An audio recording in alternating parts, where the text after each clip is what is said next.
In our virtual green room right now, we have Helen Redmond with us. Helen is a licensed clinical social worker. She's an expert in addiction. Boy, we talk about that a ton on America Tonight, specifically working with drug users, people with psychiatric diagnosis, and a whole thing hour to fill up, but she does provide consultation and training in tobacco harm reduction. And we've talked a lot about this whole push-pull over smokeless tobacco and what's going on there, and what the FDA is doing, and their announcement about the tobacco products, and how it's been a game changer for a lot of people, frankly. And I've seen this in my own family, not me and not my husband, but people deeper in, cousins, etc., what it's done for them as far as, let's face it, getting off of the cigarettes, which were taking them down a really rough path, frankly, because it was so hard to get rid of that addiction. But I don't have to tell her. You can hear her in the background. Helen, that's the first question. First of all, thanks for coming on. How tough is it to wean yourself off of cigarette smoking?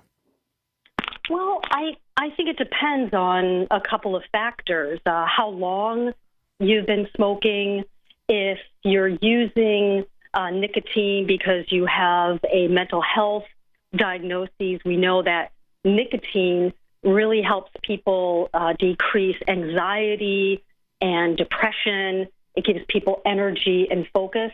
So I think it really depends on what the nicotine is doing for that particular person.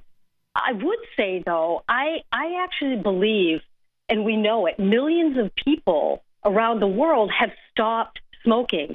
And guess what? They did it without any help at all. No nicotine gum, no electronic cigarette, no lozenges, nothing. They just made a decision to quit, and they did it. So I actually believe for a lot of people, they can quit, and it's not as hard as it's always made out to be. Again, it depends on the reasons and the benefits that you get from nicotine, and there are many benefits of using nicotine. Yeah. Now that's interesting. What are the benefits of using nicotine? Well, for people who have mental health diagnoses, schizophrenia, generalized anxiety disorder, depression, PTSD, nicotine decreases the feelings of being anxious and being depressed, and help people function in the world. We know that. We also know that nicotine helps with concentration and focus. And so people who have ADHD, nicotine acts as a stimulant. It helps those folks actually pay attention and be a part of the world. So there's just so many benefits. And unfortunately, for a very, very long time, nicotine has been seen as a dirty drug, much like heroin has been seen as a dirty drug. But delivered through an electronic cigarette or patches or gums, it's quite safe to use nicotine. Yeah, and so along those lines, in talking about switching from cigarettes, etc., the FDA, and I mentioned the FDA at the top, just announced that some tobacco products that, talking about the anti-tobacco flavoring ordinances that they have in Southern California. And what is that doing? What happens when people can't get their smokeless product? Do they go back to smoking? Well, I don't know. There's certainly potential for that to happen. I mean, these anti-flavoring ordinances are really the wrong way to go. I mean, they're based on this false belief that flavored e-liquids are being promoted by big tobacco, and they just want to hook another generation of kids. And nothing could be further from the truth. There's no data to support that young people have a flavor preference. There's no sales data, for example, that show all these adolescents are flocking to a product that is made by big tobacco, and they're all buying this lemon-flavored e-liquid. There's just no evidence of that. And I believe that for some people, people who want to ban these flavored e-liquids and menthol cigarettes, I mean, they have really good intentions. I think that's true, but this is not the way to go about addressing the needs of smokers. And what it really does is, I mean, we hear a lot about the children, and I just want to say, what about the parents? What about the parents who smoke? And so we know that these flavored e-liquids, they help people transition from combustible tobacco, from Camels and Cools. And the flavors are really important because pure nicotine liquid, it doesn't taste so good. And so these flavorings do taste good, and they help transition. They help psychologically and physiologically for smokers to make the break from combustible tobacco and transition to electronic cigarettes. And at some point, going back to a traditional cigarette just tastes horrible. So we have to help parents of children transition so they don't suffer from smoking-related diseases and early death. So they're actually there for their children. Yeah. So what's your concern about, especially in California? There's a big movement afoot in different areas to ban the sale of any flavored tobacco products. That's what we're talking about. So cigarettes, cigars, little cigars, pipe tobacco, electronic smoking devices like what you're talking about. And some say, look, this is a violation for tobacco retailers, and having them saying they can't sell any flavored tobacco products is also smashing into their profits, but they're two separate things. So let's take first the ban of, which we're talking about, these tobacco products. You've explained why that can have such a significant impact, but does it concern you that there's votes on this and there's ordinances where they're prohibiting the sale of the flavored tobacco in Northern California and talking about it in Southern California, that this spreads to other places in the United States?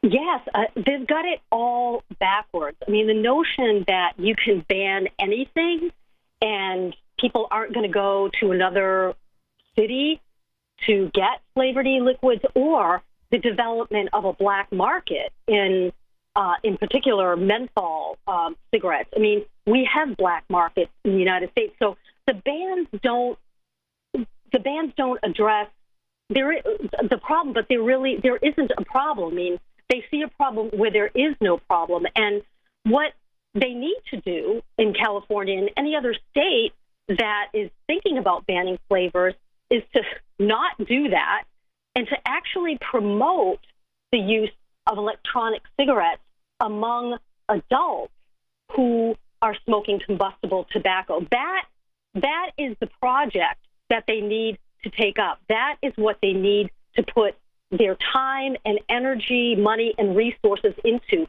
is helping adult smokers transition to electronic cigarettes, which are 95% safer than traditional cigarettes. I mean, we do not have a problem in the United States with young people becoming dependent on electronic cigarettes. In fact, year after year, we have seen drops in the rate of young people smoking in the United States. And I would also add that if a young person chooses to vape, a lot of young people are doing it because they enjoy experimenting. We know that young people like new things, risk taking. They see them on the internet, and so experimentation is one part of it, and that's what young people do. You can't stop that. And we're seeing that we're not seeing that young people are using them on a regular basis. However, given a choice, I think most parents would start out saying, I don't want you to use nicotine. You could become dependent on it. But if you do choose to use nicotine, I would like you to use an electronic cigarette because they're safer by orders of magnitude. And so if a young person chooses to vape, that's actually a healthy choice.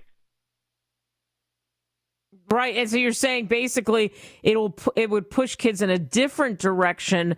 So it could actually have the reverse effect if that continues to be what the trend is. So people who are sitting here listening to us and they're saying, you know what, this is ridiculous. I sometimes partake, I sometimes don't. I don't see what the big deal is. What can they do? What would you tell them to do? Write to their city councils, etc.?